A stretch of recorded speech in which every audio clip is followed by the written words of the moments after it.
2017. ¿Qué tal? Muy buenos días, bienvenidos a su programa Contacto Directo. Hoy son nuestros invitados Lucio Gutiérrez, candidato a asambleísta nacional por el Partido Sociedad Patriótica. Vamos a revisar su propuesta legislativa y de fiscalización. Ofertan creación de empleos, eliminación de impuestos, la reforma a la Constitución. Vamos a revisar esos temas y además nos acompañará Gabriela Pazmiño, esposa de Abdalá Bucarampula y candidato a presidente de la República por el movimiento Fuerza Ecuador Fe. El rol de la primera dama en la campaña electoral de la televisión a la asamblea, ¿volvería a repetir esa experiencia? Lo vamos a conversar. Y además hoy en Contacto Directo estará Cristian Viteri, asambleísta independiente, integrante de la Comisión de Justicia. Las redes de corrupción en Petroecuador y los sobornos en el caso Odebrecht. El alcance de las investigaciones, el informe del Departamento de Justicia de Estados Unidos es clave para dar con quienes recibieron ese dinero. Lo vamos a examinar en instantes. La actualidad, los protagonistas, el análisis y la información en Contacto Directo.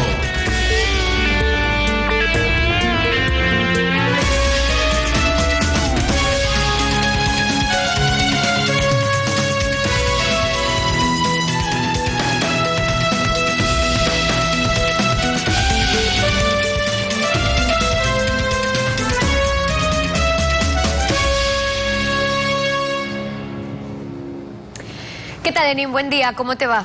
Hola, Estefi, buen día a todos quienes nos acompañan. Continuamos con las entrevistas a los candidatos a asambleístas nacionales. Hoy es nuestro invitado Lucio Gutiérrez, candidato por el Partido Sociedad Patriótica. Son 7 preguntas y un mensaje al electorado con el tiempo de 1 minuto. En sus pantallas aparecerá el reloj con la disminución del tiempo y concluido este, finaliza también el audio para pasar a la siguiente pregunta. Es mandato popular de los asambleístas legislar y fiscalizar. Lucio Gutiérrez, candidato por Sociedad Patriótica. Buenos días, bienvenido a Contacto Directo. Buenos días y muchas gracias por la oportunidad. Un saludo a todos los televidentes. Uno de los puntos principales de su propuesta es recuperar para el Poder Legislativo la capacidad de nominar a los titulares de los organismos de control, así como la capacidad de interpretar la Constitución. ¿Cómo lo van a hacer? ¿A través de una asamblea constituyente o prefieren el camino de la consulta popular a sabiendas que más se demorarán en ponerse de acuerdo ustedes que la Corte Constitucional en negarles el pedido? Nosotros vamos a través del artículo 442 de la Constitución impulsar un referéndum para no solamente recuperar la majestad del primer poder del Estado, que consiste en lograr la independencia para fiscalizar y legislar en beneficio del pueblo ecuatoriano, sino también recuperar la capacidad para nominar a los entes de los organismos de control y la interpretación de la Constitución. Y también en la parte de forma, reformar el artículo 418 para cambiarle de nombre a la Asamblea y llamarla Congreso Nacional de la República, como en todos los países serios del mundo, y terminar con estas novelerías del expresidente Hugo Chávez y del presidente Correa de cambiarle de nombre, llamándole Asamblea Nacional, para tenerla sumisa, sometida y como alcahuete de la corrupción en nuestros países.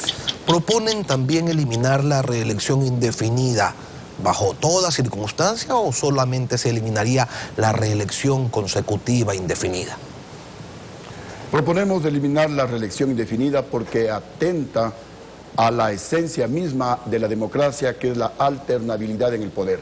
Para que el presidente de la República termine sus 4 años, deje el poder, pueda ser fiscalizado, pueda rendir cuentas y en todo caso deje pasar un periodo para que intente una última reelección. Es decir, la propuesta es que haya máximo una reelección, es decir, 2 veces puede estar en el poder, pero alternando un periodo para que pueda, repito, rendir cuentas. Esto para todas las autoridades, porque la democracia primero pues se fortalece con la alternabilidad en el poder, y con la alternabilidad en el poder va a haber la posibilidad de que surjan nuevos líderes en todas las instancias de elección popular, comenzando por las juntas parroquiales y terminando en la presidencia de la República. Para reactivar la economía proponen además la eliminación de impuestos. ¿Cuáles? Vamos a, en coordinación con nuestro futuro presidente, el doctor Patricio Zuquilanda, eliminar el impuesto del 5% a la salida de capitales, eliminar los impuestos verdes, eliminar el impuesto a las tierras, eliminar el anticipo del impuesto a la renta, eliminar las salvaguardas, bajar el IVA del 14 al 10%, eliminar impuestos porque empobrecen a todos los ecuatorianos, eliminar impuestos porque nos están dejando sin empleo a los ecuatorianos, eliminar impuestos porque ahuyentan la posibilidad de inversiones productivas en el Ecuador, eliminar impuestos porque nosotros, Sociedad Patriótica, somos un ejemplo viviente de que se puede gobernar el Ecuador y bien sin castigarle al pueblo con nuevos impuestos. En nuestro gobierno jamás se nos ocurrió subir el IVA, jamás salvaguardas, jamás el anticipo del impuesto a la renta, jamás el impuesto del 5% a la salida de capitales. De esta manera, con leyes adicionales, nosotros aspiramos a motivar las inversiones productivas en el Ecuador para generar empleo. Precisamente, ustedes proponen crear leyes que fomenten la inversión privada para que esto redunde en la generación de empleo, pero este gobierno ha creado un sinnúmero de leyes en los últimos meses, el Código de la Producción, la Ley de Alianzas Público-Privadas, por dar dos ejemplos, que supuestamente se convertirían en estímulo para que los empleos sobraran en el país. Antes de ayer salieron las cifras oficiales, las del INEC, y lo único que se ha incrementado en el país es el número de personas que no cuentan con un empleo adecuado. Entonces, ¿dónde está ese truco, esa magia que ustedes ofrecen? Este es un gobierno tramposo, definitivamente, que muestran cifras totalmente falsas, totalmente equivocadas.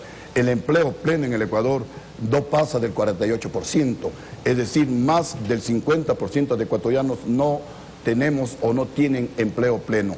Es por eso que con nuestro presidente Patricio Zuquilanda vamos a proponer leyes para que no paguen impuestos por 5 años las nuevas inversiones productivas nacionales y extranjeras en Quito y Guayaquil, que no paguen impuestos por 10 años las nuevas inversiones productivas en el resto de ciudades del país y no paguen impuestos por 15 años las nuevas inversiones productivas nacionales y extranjeras que se realicen en el sector fronterizo.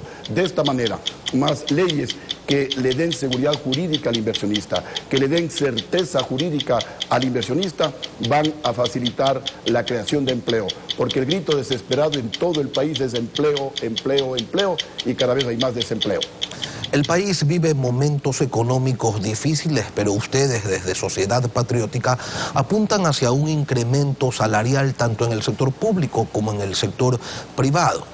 Ya hoy, ahora, el gobierno tiene problemas para cubrir su rol de pagos y las empresas están votando gente para reducir sus obligaciones salariales.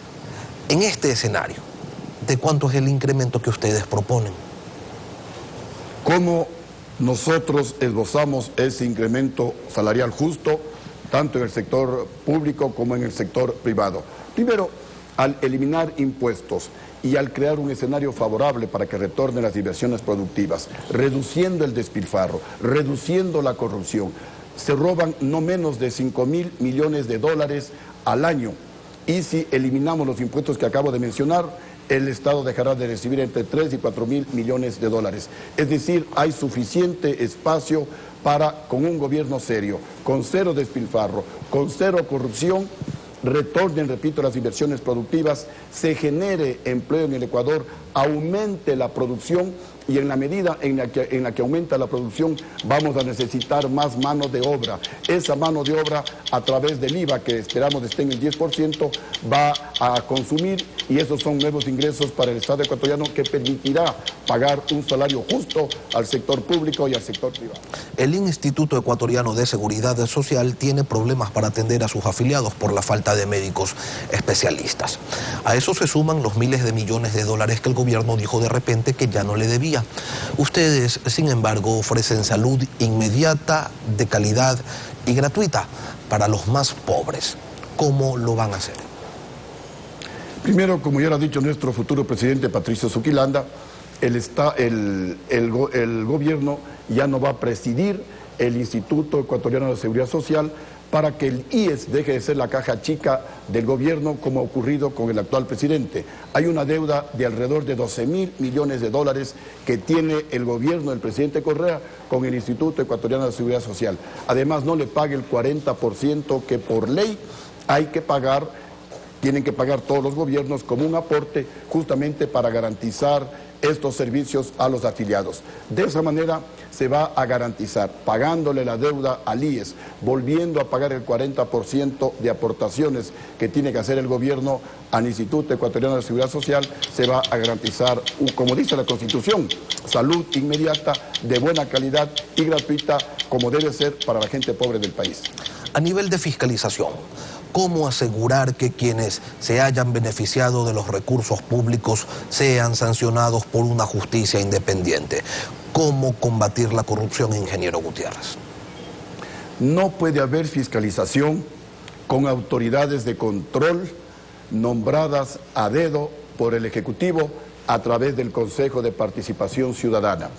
Para tener autoridades de control independientes del Ejecutivo que garanticen no solamente la fiscalización, sino la recuperación de la plata que se han robado, tenemos que a través del artículo 442 y con un referéndum eliminar el Consejo de Participación Ciudadana y Control Social, porque ahí, repito, se nombran a dedo a estas autoridades de control para que se conviertan en una muralla y tapen toda la corrupción del gobierno, los sobreprecios, el desvío de fondos, etcétera.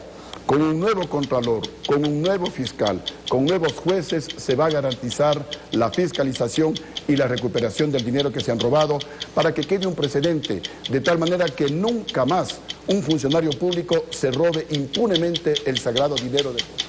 Ingeniero Lucio Gutiérrez, tiene ahora usted un minuto para dirigir un mensaje a los votantes.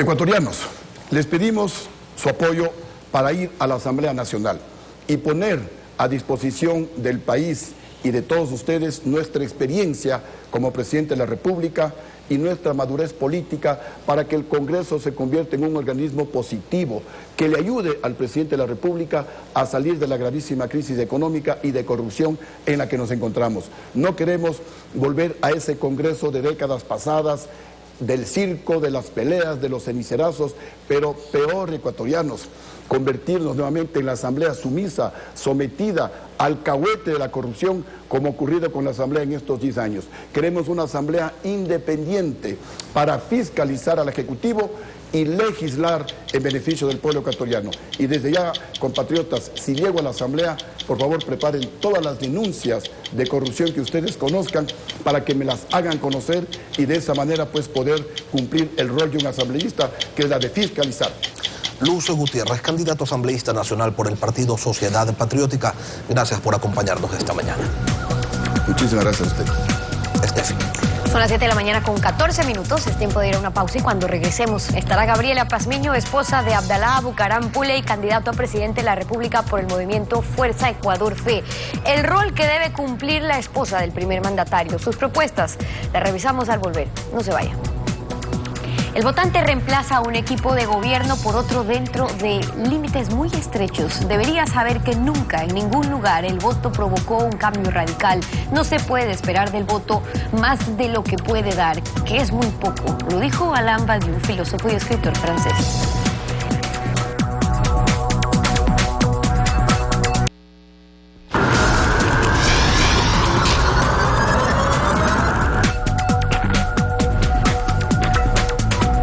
Gabriela Pazmiño, esposa del candidato presidencial por Fuerza Ecuador Fe, Dalo Bucaram, bienvenida a Contacto Directo y gracias por aceptar esta invitación. A ustedes, un beso grande para todo el público, gracias a Estefi, a toda la familia del Ecuador, que Dios los bendiga, y a todo el equipo de Ecuavisa.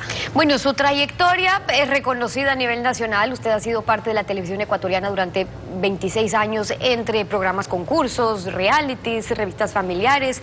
¿Cómo le ha servido esa experiencia ahora acompañando a su esposo en una campaña presidencial? Bueno, efectivamente he tenido la oportunidad de llegar a los hogares del Ecuador brindando la alegría al pueblo, como lo digo yo, con mucho cariño. Creo que la televisión me dio la oportunidad de eso, de ser yo misma y de entregar mucho corazón. Cuando conocí a Dalo, efectivamente él no conocía la parte de la televisión, pero cuando empezó su carrera política, yo soy súper autocrítica conmigo y empecé a ser autocrítica con él. Y quieras o no, yo le digo, él aprendió un poco de mí, pero siempre dándole buenos consejos. Por ejemplo, mi amor, mira la cámara, sé sincero, el público lo que le gusta tener manera es la conexión. Me escucha mucho, que eso para mí es importante. Entonces, yo creo que desde mi experiencia, lo que le he podido dar a Dalo es el contacto con la gente que él lo tiene desde muy niño, obviamente por su papá, pero desde otra perspectiva. Y lo suyo es la televisión, es su pasión. Tiene mucha gente que la quiere, la siente cercana. ¿Eso es lo suyo o volvería a probar la política como cuando fue asambleísta? ¿Le gustó ese rol? ¿Sabes qué? No dejas de estar en contacto con la gente, entre un papel y otro papel, porque igual te debes al pueblo. Y para mí sí fue importante que la televisión me dio el paso a la política. Obviamente, cuando me lo dijeron era un poco complicado y un poco difícil, pero creo que mi papel lo desempeñé de la mejor manera, hice un buen trabajo, estuve feliz dentro de la asamblea, poder aportar con mis ideas, también como madre. Así que yo creo que la televisión me dio el impulso para llegar a la política, porque a su vez tienes el cariño, como tú dices, de la gente, del público, y para ellos te debes. ¿Y qué le dice a quienes critican, en cambio, el que usted haya aceptado ser legisladora, pero haya asistido e intervenido poco en las sesiones del Pleno? Aprovecho la oportunidad y gracias por esa pregunta. Creo que el Ecuador me conoce. Yo soy una mujer que vengo trabajando desde los 15 años y mi mamá me enseñó el valor al trabajo y el amor al trabajo. Y dentro de la asamblea, efectivamente, no asistí a todas las sesiones, pero me acogía a lo que decía la ley en ese momento, que el asambleísta podía faltar. Prioricé mi deber de mamá, en mi rol de mamá, sentía que mis hijos me necesitaban en casa y eso es incuestionable. Usted, en efecto, es una mujer trabajadora, en la televisión se la ha visto desde los 15 años, está en contacto con la gente, animando, dando alegría, y desde esa experiencia, ¿en qué proyectos sociales quisiera enfocarse si su esposo llega a ser presidente de la República? ¿En qué rol?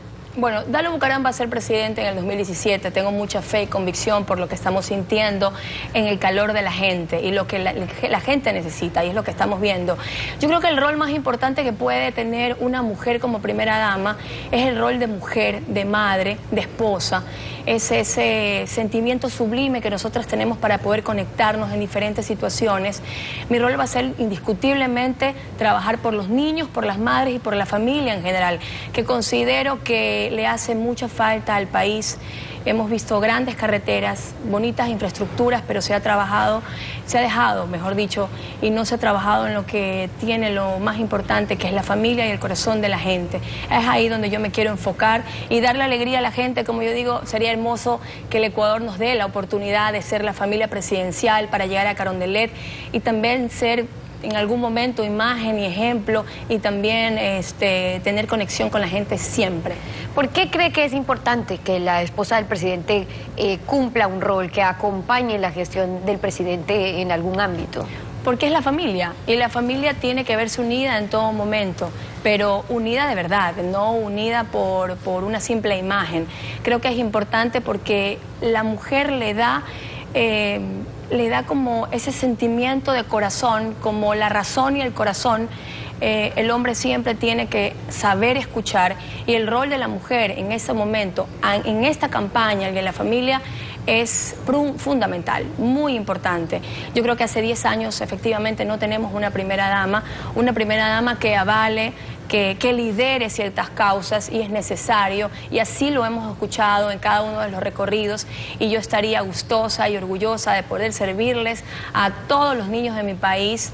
Yo cuando veo realmente a mis bebés, yo digo, yo soy una madre igual que todas las mamás, tiene las mismas inquietudes, las mismas preocupaciones. En ese momento, por ejemplo, veo esa foto, Steffi, y yo veo a mi familia construida con la bendición de Dios. He sido una mujer siempre de fe, pero también soy una mujer que tiene preocupaciones, al igual que todas las ecuatorianas. Por ejemplo, el caso que está en este momento abordando a las madres es la droga que está tocando a las puertas de todas las escuelas, de las universidades, de los colegios. En cada esquina se ve, lamentablemente, una situación difícil para una mamá. ¿Y qué ha sido, en cambio, lo más difícil para Gabriela Pazmiño de ser la esposa de un político, a la vez ser una figura pública? Y pregunto porque ustedes han pasado como familia también por momentos duros que han estado expuestos al público, desde temas puntuales como cuando el Consejo de la Niñez y Adolescencia presentó denuncias en su contra por una foto con sus hijos, pero en general, en lo de fondo,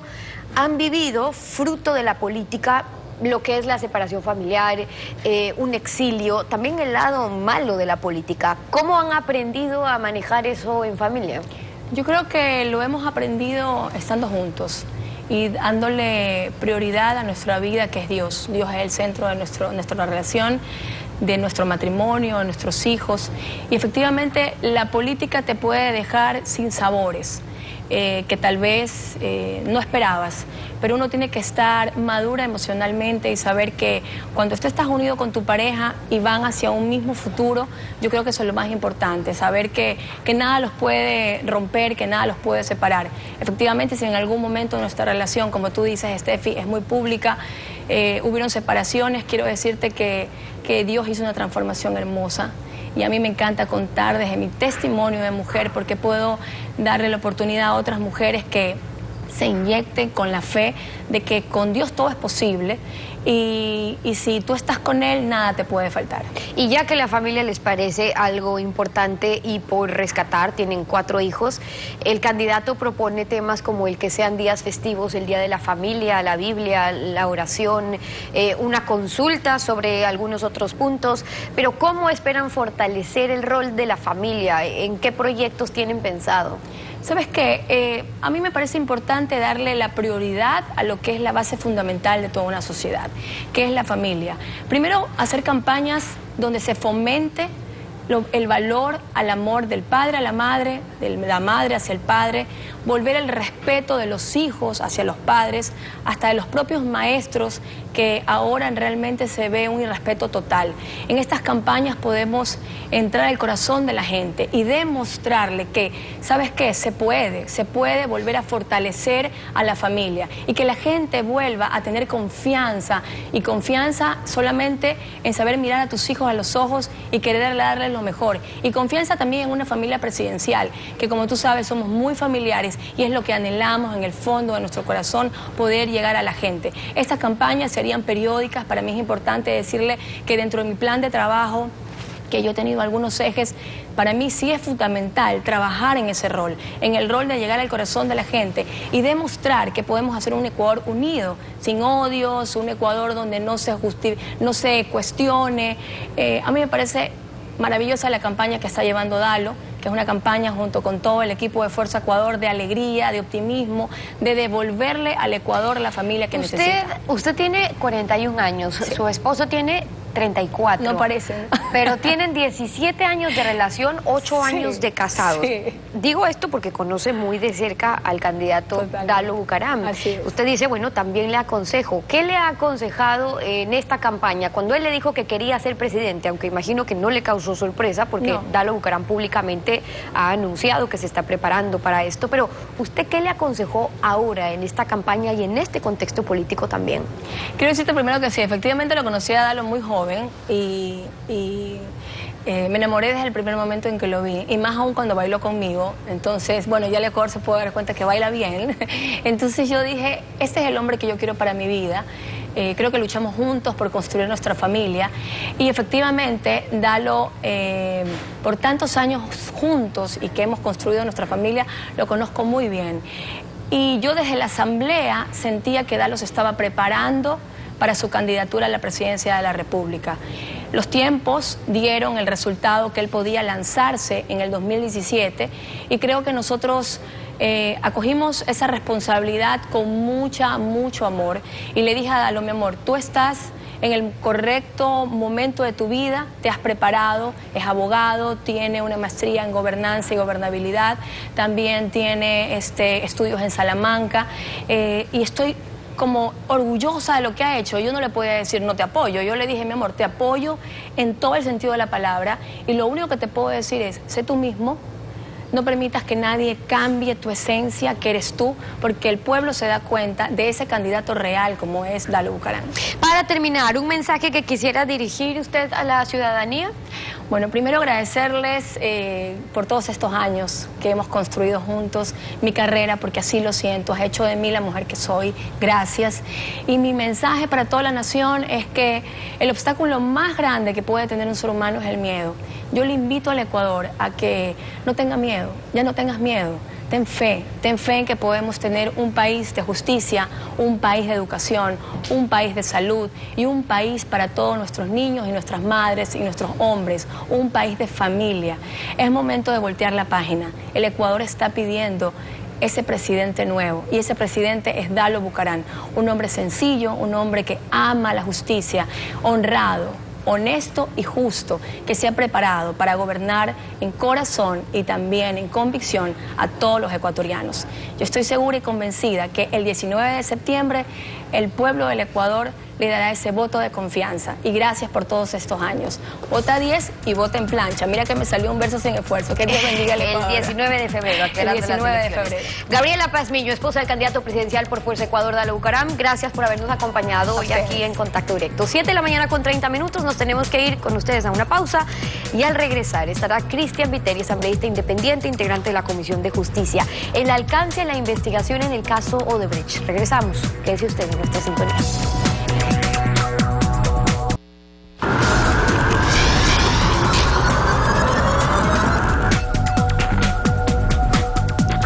Diario Expreso publicó un reportaje y en él una lista que fue o que habría sido develada por Concepción Andrade, funcionaria de Odebrecht.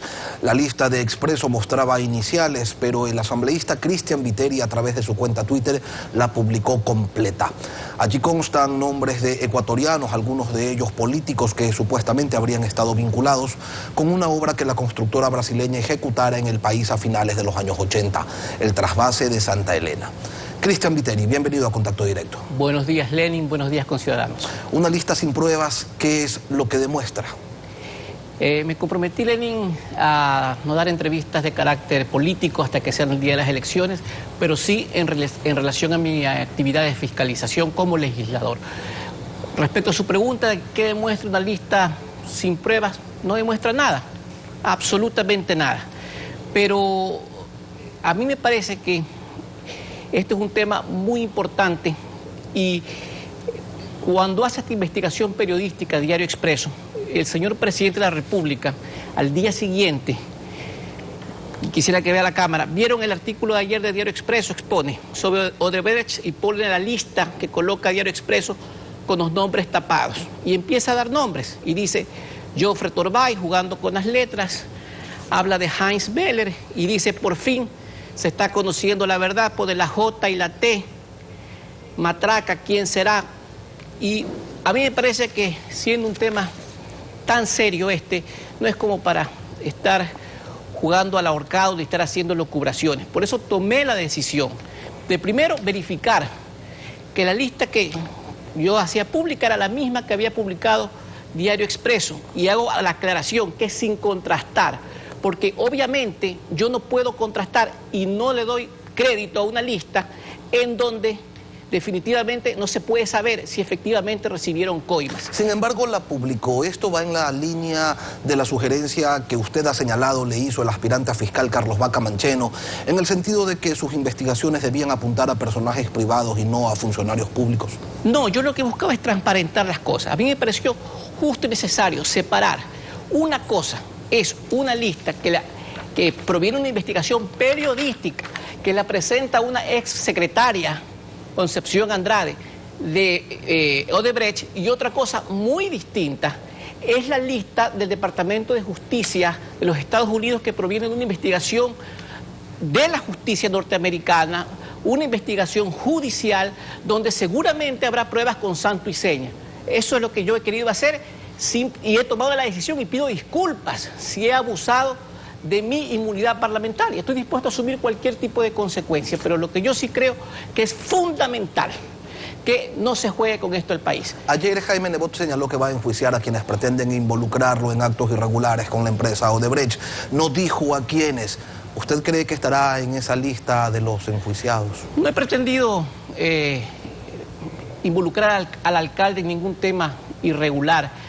Así como he dicho públicamente que no pongo las manos al fuego por nadie, pero que considero que el presidente de la República es una persona honesta, opino lo mismo del señor alcalde. Y yo creo firmemente que no tiene nada que ver en esto, pero sí me parece que es fundamental que se transparenten las cosas.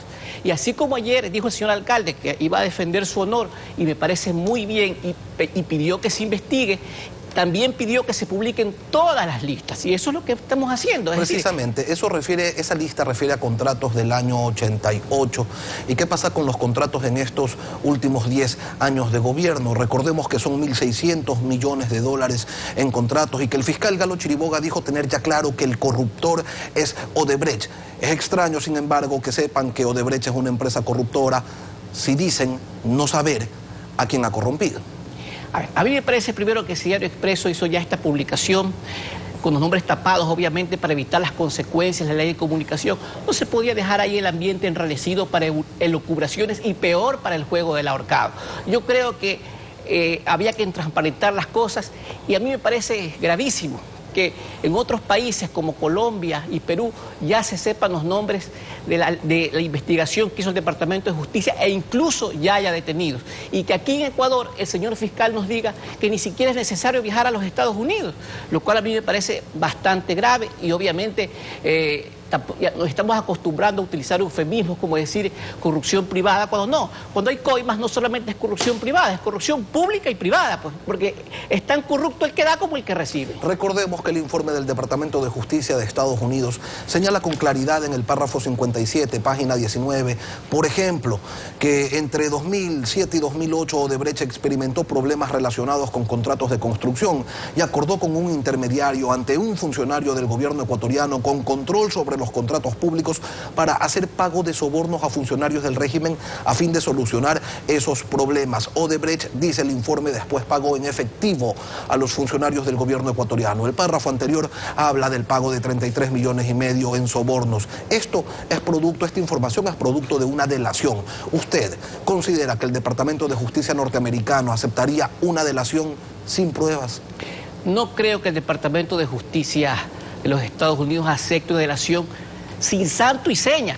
Y lo mismo no creo que haga la justicia brasileña. Yo por eso estoy compareciendo, tengo todos los documentos listos, hechos por correo electrónico, solamente una consulta a la Embajada de los Estados Unidos para no cometer ningún error y voy a comparecer como tercer interesado. Ojalá pueda ser este mismo día lunes y pedir la información, cosa que no me corresponde a mí, le corresponde a la Fiscalía, pero ante las declaraciones del fiscal no me quedará más que hacerlo para ver si logramos obtener esta información, porque lo importante es transparentar las cosas, que es lo que se anda buscando. No, sí le corresponde también a usted, porque usted tiene una obligación constitucional que es la de fiscalizar. Así es. Además. Así es.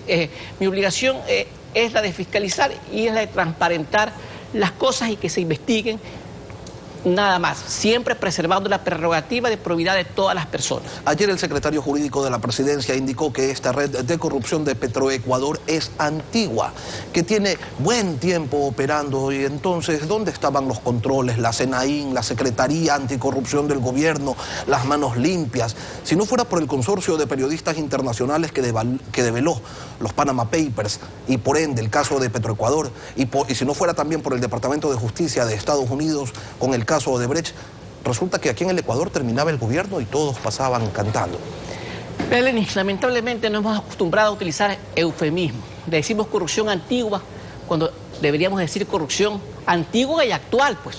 No es que las contrataciones de la refinería de Esmeraldas de más de 1.200 millones de dólares, la mayoría hechas bajo el régimen de giro específico del negocio, donde se entregaban contratos a dedo, fue hecho hace 5 años, pues no es tan antiguo, pues de hace 5 años y lamentablemente de este régimen.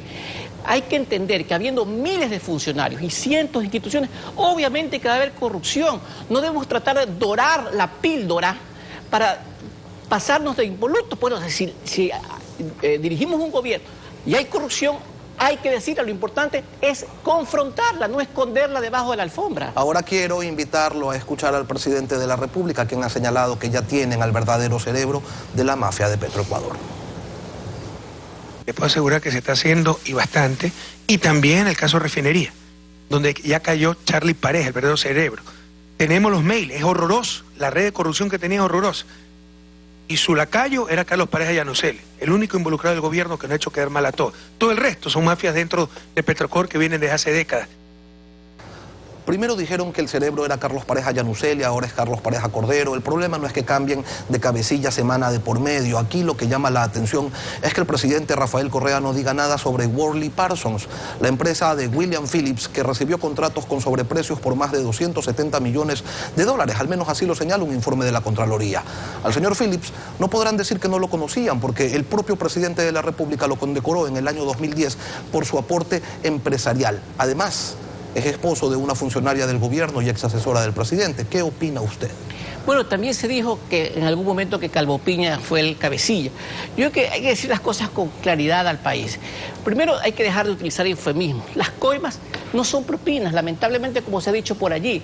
Las coimas son sobreprecios y los sobreprecios son peculados. Usted me acaba de preguntar por Worley Parsons. Vea usted, a Worley Parsons, Carlos Pareja Yanuseli le entrega 227,5 millones de dólares en contratos a dedo, porque es bajo la modalidad de giro específico del negocio. ¿Quién es el propietario? William Wallace Phillips, la persona que usted hace mención, que no ha sido acusado y que no sabemos por qué. Petroecuador solo presenta acusación particular contra 4 personas cuando hay 18 implicados. Y la fiscalización costaba más de lo que valía la obra. Un ejemplo que lo pone Diario El Comercio. La rehabilitación de Catalítica 3, el costo de la obra, $210.000. La fiscalización, $878.000, 4 veces más. Otro caso, por ejemplo. Vea usted, Capaya le otorga a dedo a Galileo Energy un contrato para remediación, Ramiro Luque. Este se toma la representación de Veolia y la contrata para que haga este trabajo por 3 millones. El contrato inicial era de 8. Con los complementarios termina en 38. Es decir, ni sé cuántos millones, o sea, 6, 7 veces más el valor de lo que realmente costaba la obra. Ya con informe de Contraloría, por favor, con informe de Contraloría. Y estos son los que entregan las coimas. Y Worley Parsons cobra $1.059.000 por la fiscalización. Capaya contrata a dedo a Tesca. El informe de Contraloría dice que hay peculado, varios informes de Contraloría, por 129 millones, y en verdad quien está contratando es a Betsacer de Armengol Ceballos. Por 110 millones es la subcontratación, lo cual es la misma persona. ¿Para qué? Para que este señor se dé vida de jaque andando en helicópteros, comprando mansiones, etcétera, etcétera. Cristian Viteri. Y el único contrato que se hace por la modalidad de licitación, que es SK, ayer el propio Alexis Mera nos enseñó correos electrónicos entre Carlos Pareja Yanuseli y el otro Carlos Pareja, en que ya estaba 2 meses antes amarrada la licitación para que gane SK. Es decir, todo el proceso lamentablemente fue poco transparente, y muchos de estos contratistas no solo son contratistas de Petroecuador, sino también de otras instituciones como Ecuador Estratégico, Petroamazonas, etcétera. Por eso todo habrá que investigar. Y podríamos quedarnos seguramente toda la mañana enumerando cada uno de los casos. Cristian Viteri, asambleísta independiente, integrante de la Comisión de Justicia. Gracias por acompañarnos esta mañana. Gracias. Son las 7 de la mañana con 45 minutos. Concluimos así esta emisión. A ustedes, como siempre, gracias por su confianza y sintonía. Un buen fin de semana para todos.